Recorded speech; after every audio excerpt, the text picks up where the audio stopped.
가게부터 열면 늦습니다. 상품부터 많이 사도 늦습니다. 창업 준비에서 가장 먼저 해야 할 일은 큰 돈을 쓰는 것이 아닙니다. 작게 팔아보는 것입니다. 많은 분들이 순서를 거꾸로 합니다. 먼저 가게를 계약합니다. 인테리어를 합니다. 상품을 잔뜩 삽니다. 간판을 달고 나서야 손님을 기다립니다. 그런데 그때 알게 됩니다. 생각보다 손님이 안 온다는 것을요. 창업은 문을 여는 순간 시작되는 게 아닙니다. 모르는 고객이 실제로 돈을 내는지 확인하는 순간부터 시작됩니다. 여기서 중요한 말이 있습니다. 칭찬과 구매는 다릅니다. 가족이 맛있다고 했다고 시장에서 팔리는 것은 아닙니다. 친구가 예쁘다고 했다고 고객이 돈을 내는 것도 아닙니다. 지인이 팔아도 되겠다고 말하는 것과 모르는 사람이 실제로 결제하는 것은 완전히 다른 일입니다. 예를 들어보겠습니다. 온라인으로 생활용품을 팔려던 분이 있었습니다. 유튜브에서 잘 팔린다는 이야기를 듣고 도매처에서 상품을 먼저 많이 샀습니다.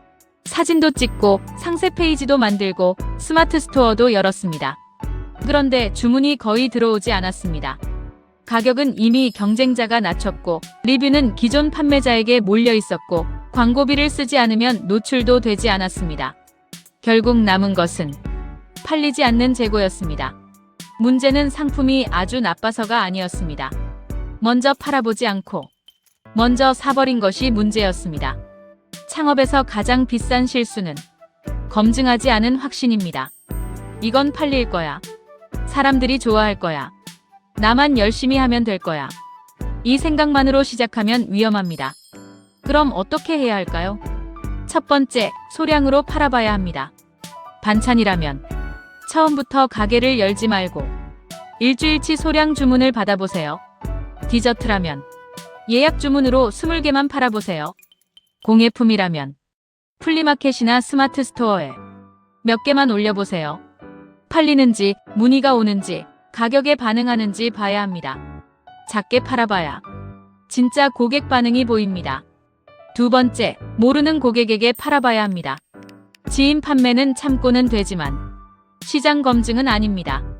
지인은 나를 보고 사줄 수 있습니다. 하지만 진짜 고객은 상품과 가격과 신뢰를 보고 삽니다. 그래서 테스트할 때는 가능하면 모르는 고객 반응을 봐야 합니다. 맘카페, 동네 커뮤니티, 플리마켓, 스마트 스토어, 블로그, 인스타그램 어디든 좋습니다. 중요한 것은 내가 모르는 사람이 돈을 냈는가입니다. 세 번째, 팔린 이유와 안 팔린 이유를 기록해야 합니다. 그냥 잘 안 팔리네 하고 끝내면 안 됩니다. 가격이 비쌌는지, 사진이 약했는지, 설명이 부족했는지, 고객이 필요를 못 느꼈는지 적어야 합니다. 판매 테스트의 목적은 대박을 내는 것이 아닙니다. 배우는 것입니다. 무엇을 바꾸면 팔리는지, 누가 반응하는지, 어떤 말에 고객이 움직이는지 확인하는 과정입니다. 예를 들어 아이 반찬을 팔고 싶다면 그냥 수제 반찬 팝니다라고 하면 약합니다. 하지만 맞벌이 가정을 위한 3일치 아이 반찬 세트라고 하면 고객이 훨씬 분명해집니다. 같은 상품이라도 누구의 문제를 해결하는지에 따라 반응이 달라집니다. 창업은 감으로 시작하면 위험합니다. 작게 팔고 반응을 보고 수정하고 다시 팔아보는 과정이 필요합니다. 이 과정을 거치면 큰 돈을 쓰기 전에 위험을 줄일 수 있습니다. 청년 창업자는 아이디어가 떠오르면 바로 실행하고 싶어 합니다. 좋습니다. 하지만 먼저 작게 테스트해야 합니다. 주부 창업자는 지인 칭찬을 많이 듣고 시작하는 경우가 있습니다. 좋습니다. 하지만 모르는 고객의 구매를 확인해야 합니다.